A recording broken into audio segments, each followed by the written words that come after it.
Bom dia, pessoal. Aqui quem está falando com vocês é o André Barroso e hoje eu estou aqui para mostrar para vocês, fazendo um vídeo rapidinho, de como expor uma API GraphQL no seu projeto Spring Boot.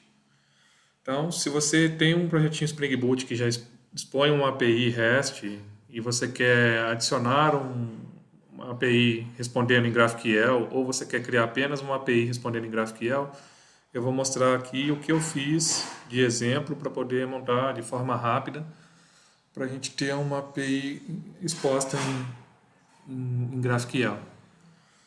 Então, basicamente o que a gente vai precisar é fazer a importação no POM das libs do GraphQL, que são basicamente essa lib do GraphQL, a SPQR, Spring Boot Starter, uma libzinha de dependência do JSON que ele pede, e só isso aqui de dependência para a parte de GraphQL que nós vamos precisar. Aí a próxima etapa, depois de importado no seu projeto essas libs, é fazer a configuração das properties para expor o endpoint para poder expor o endpoint do GraphQL.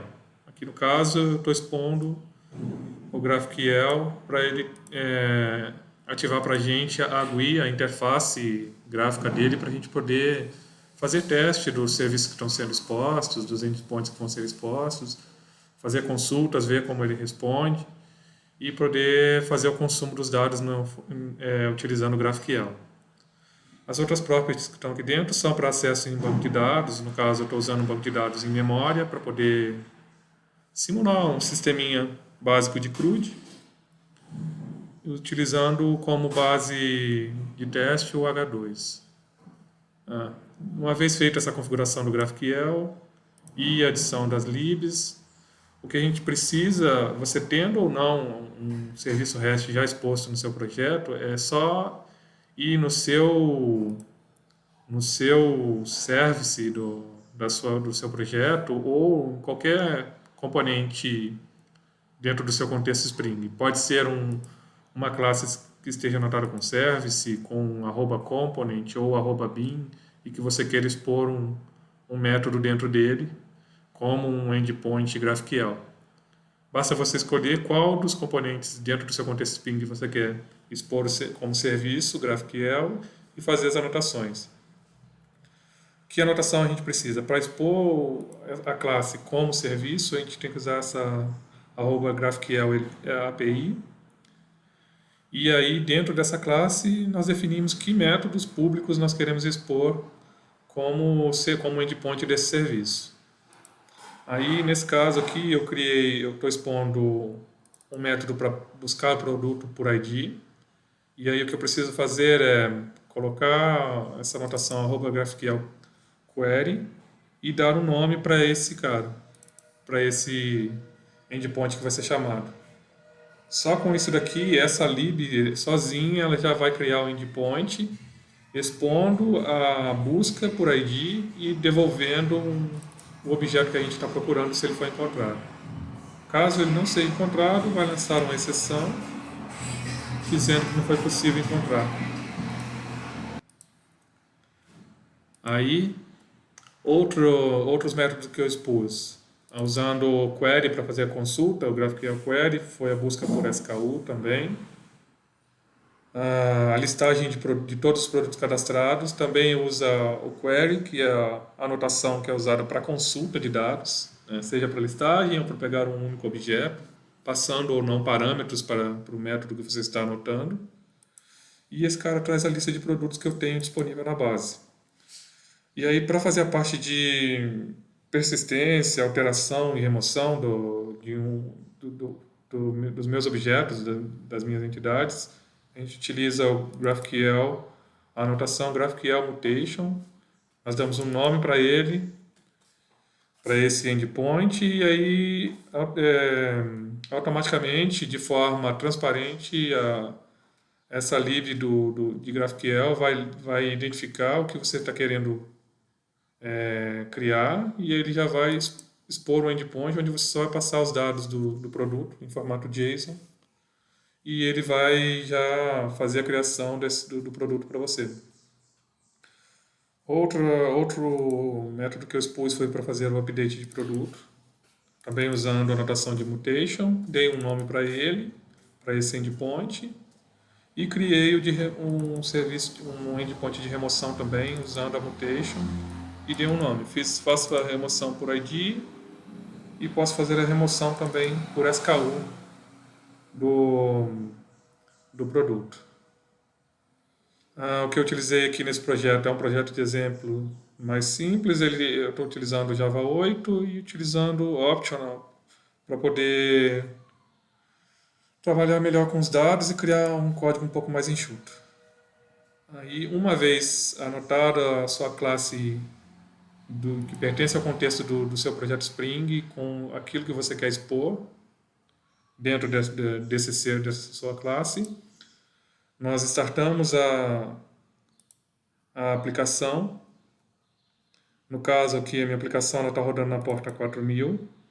E aí, para que a gente consiga entrar na interface gráfica do GraphQL para poder fazer a execução dos testes, basta nós logarmos no endpoint dele, que no caso é localhost 4000/GUI. Aí, se ele subiu direitinho sem erros, que é o que aconteceu com a gente, ele vai trazer essa interface gráfica do GraphQL. Eu já tenho essas abas aqui em aberto, porque eu estava fazendo teste para ver se estava tudo ok com os endpoints que eu expus. E aí ele já deixa em memória, toda vez que eu carrego de novo a página de GUI dele, de interface gráfica, ele já carrega com o histórico do que eu já executei. Então aqui eu estou expondo o endpoint de criação, atualização, remoção, busca por ID e listagem de produtos. Cada um com seu respectivo JSON de execução dos endpoints. Aí, o que nós temos aqui de informação? No canto direito, nós temos a opção de copiar, tem um botão para poder copiar essa execução para o formato cur, para poder executar em linha de comando, se quiser testar.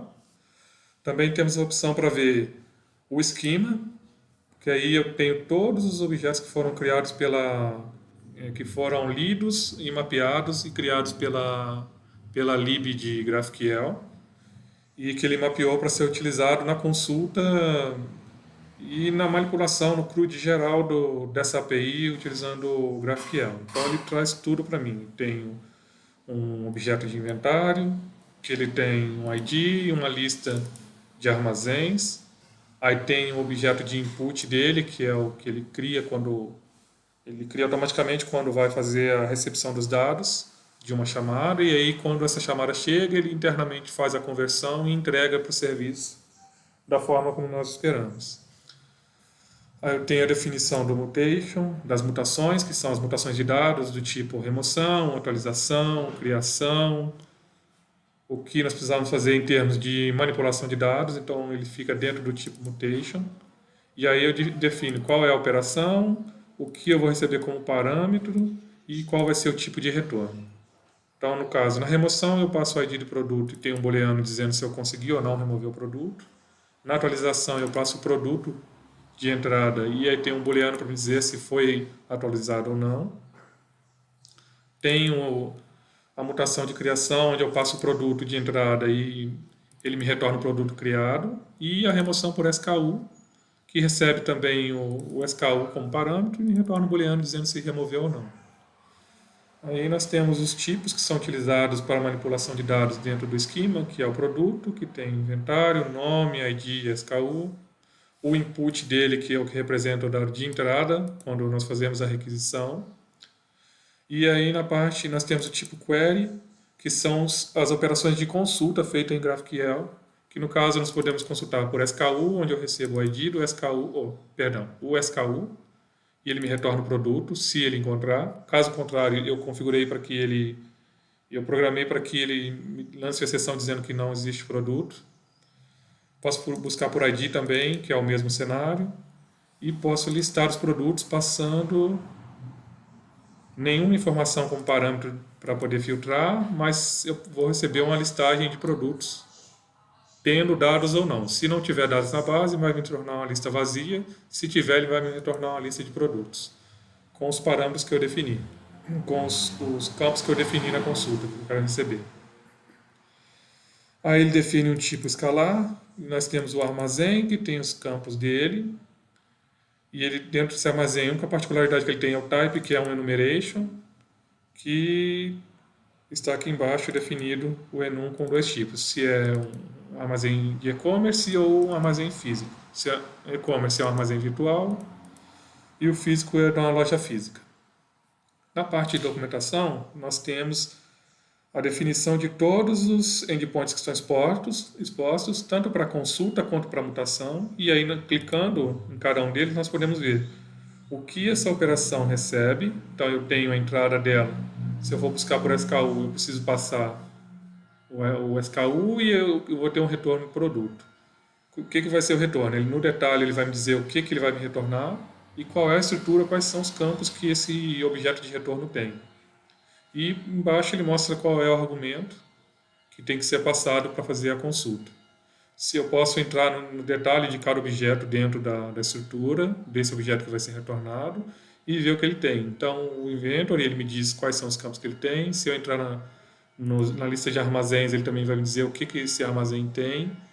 E se eu for no enum, também eu consigo ver todos. Sucessivamente, eu posso navegar e ver o que eu preciso passar como parâmetro e o que eu posso ter como retorno e qual é a forma de eu montar essas consultas. Aí vamos fazer um teste aqui agora, então, e eu vou passar com vocês as operações, os endpoints que estão expostos aqui para você ver como é que ele retorna e o que eu posso fazer de interessante com essas informações em termos de consulta.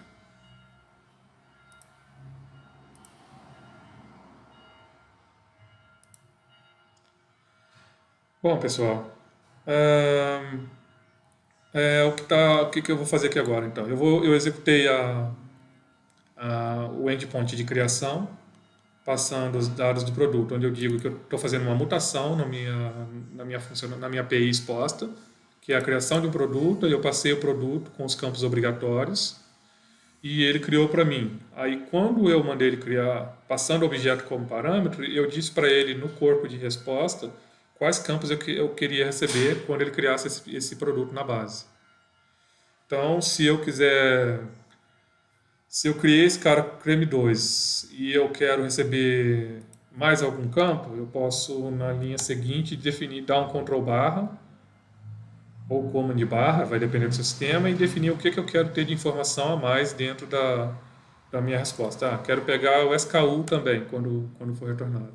Então, na próxima vez que eu criar mais um produto, eu vou ter como retorno um status OK, dizendo que o produto foi criado, e eu tenho como retorno da criação o ID, o nome e o SKU que eu defini. Se eu quisesse ter como retorno só o ID, basta eu remover as informações. Se eu quero mais informação, é só eu adicionar. E aí ele vai me trazer para mim a informação do que eu preciso depois de criar o produto. Na parte de update é muito parecido. Só que no update eu defini que o único retorno que eu vou ter é um booleano.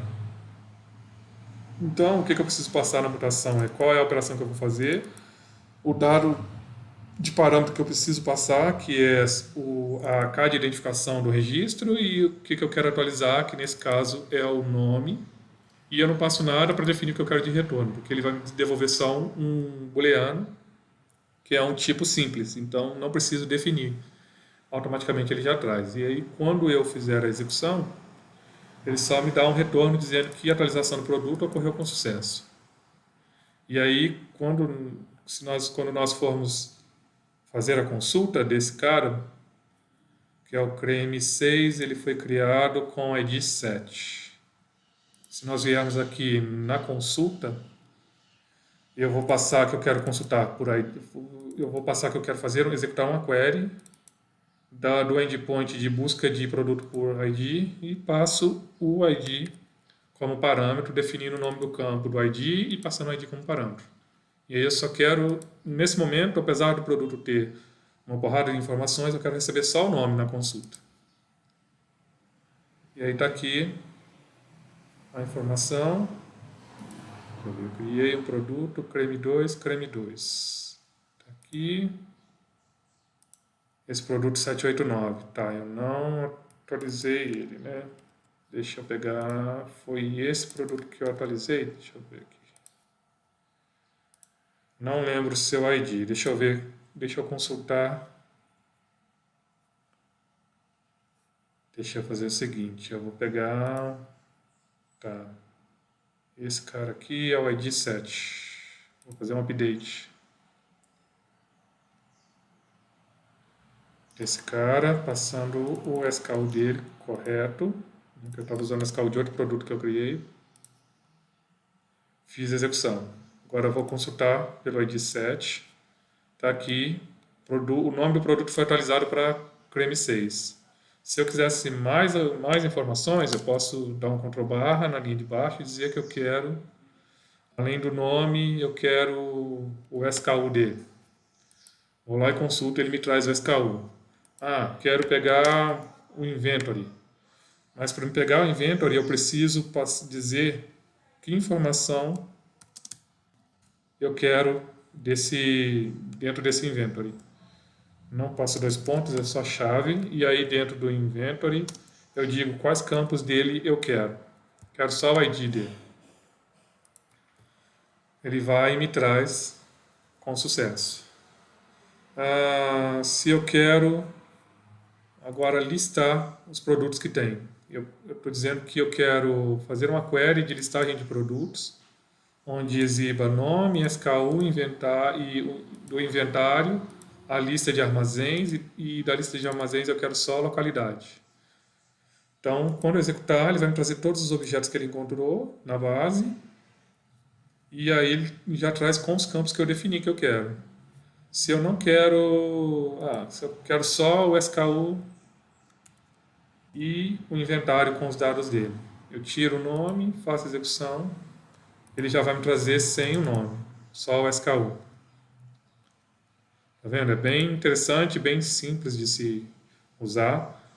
Uma coisa interessante, se eu quero dar um alias para o response, em vez de products eu quero receber plist como nome da tag. É só dar um nome, colocar dois pontos e dar um espacinho. Quando você executar, ele já vai retornar os mesmos dados, só que ele muda o nome do campo para a gente ter como, sei lá, eu coloquei plist. Não quero mais um alias, quero consultar com o nome que o próprio serviço responde. Ele volta de novo. Dentro desse objeto, não quero o nome SKU, quero dar um alias para ele. Então, code. Então, posso colocar lá, dar um code, dois pontos e o atributo. Quando eu fizer a execução novamente, ele já troca o SKU para code. E aí, se eu precisar, por questões de compatibilidade com a estrutura que eu uso no front-end, que usa a mesma informação, mas o campo tem um nome diferente, para facilitar o uso e não quer ficar quebrando código JavaScript do pessoal de front, você pode adaptar a query para que ela responda com cada campo do seu objeto de resposta com eles que você precisar. E é basicamente isso, pessoal. Acho que eu achei bem interessante de compartilhar isso, que às vezes, das vezes que eu procurei informações sobre GraphQL na internet, a maioria dos artigos que eu procurei não funcionaram corretamente, ou eram extremamente complexos, sujando muito o código. E aqui com essa lib que eu encontrei depois de alguns dias pesquisando, eu vi que eu achei ela muito mais fácil de trabalhar. Então eu queria compartilhar com vocês, para vocês poderem utilizar também. E aí vocês puderam ver, eu não tive tanta dificuldade assim para fazer, com esse cara ele é bem tranquilo, só precisei importar as libs no projeto, não tive conflito nenhum com nenhum dos códigos que eu já tinha, defini que eu queria expor a interface gráfica, e aí para poder fazer o teste visualmente. E depois disso eu só escolhi o meu componente dentro do meu projeto, que no caso foi a camada de serviço, para a classe a ser exposta como uma API, e escolhi quais métodos públicos eu queria usar como endpoint dentro dessa API GraphQL. Não precisei colocar nenhuma outra anotação específica. Dentro do projeto eu tenho só as classes padrão, que são as exceções, as classes de modelagem do banco, o repositório também padrão, sem nenhuma anotação para a parte de GraphQL, não precisei de nada. Tenho só aqui um SQL de banco para poder fazer a carga inicial, para a gente rodar com o H2 em memória. E não precisei de nada específico, nenhuma configuração específica a mais para a parte do GraphQL. Então, é isso aí, pessoal. Eu espero que vocês gostem do que eu passei e que seja útil aí para os projetos de vocês, caso vocês tenham alguma emergência ou urgência de projeto que precise ser entregue.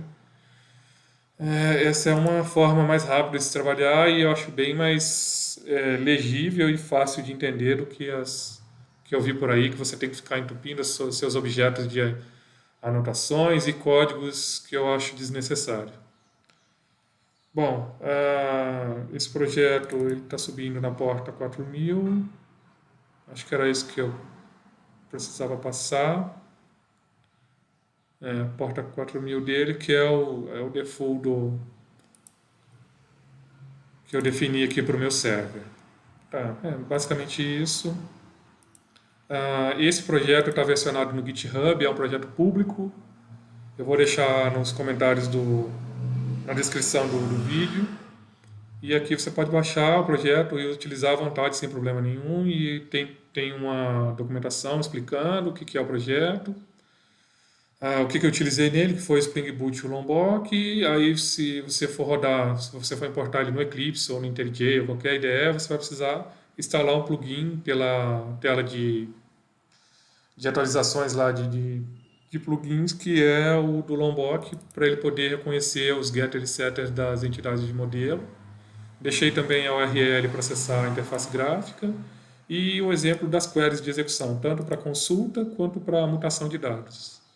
O que mais? Sobre o Lombok. Eu utilizei ele para a parte de modelagem de dados. Deixa eu fechar aqui esses caras. E basicamente é para poder fazer a parte de modelagem mesmo. Com o Lombok, nós anotamos com @data.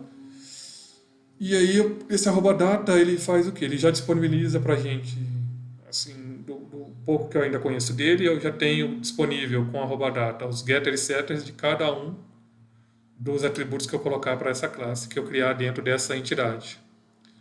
E aí eu posso usar outras anotações para fazer o toString automaticamente dessa entidade. Criar um construtor já implícito para todos os argumentos, um construtor default sem argumentos. E tem N outras opções que podem ser utilizadas com ele. Foi por isso que eu optei para usar ele, para poder ter uma entidade um pouco mais enxuta, sem precisar ficar escrevendo construtor, escrevendo getter e setter, fazendo um monte de anotações e tratativas que eu não preciso fazer para a parte de toString das entidades. Isso tudo fica por conta do Lombok. Certo? Aí se vocês quiserem pesquisar mais, a documentação dele até que é bem bacana, dá para vocês entenderem a quantidade de coisa que ele pode facilitar para a gente e agilizar o nosso trabalho aí no nosso dia a dia de desenvolvimento. E é isso, pessoal. Espero que vocês tenham gostado e que seja realmente útil para vocês aí. Forte abraço, até a próxima.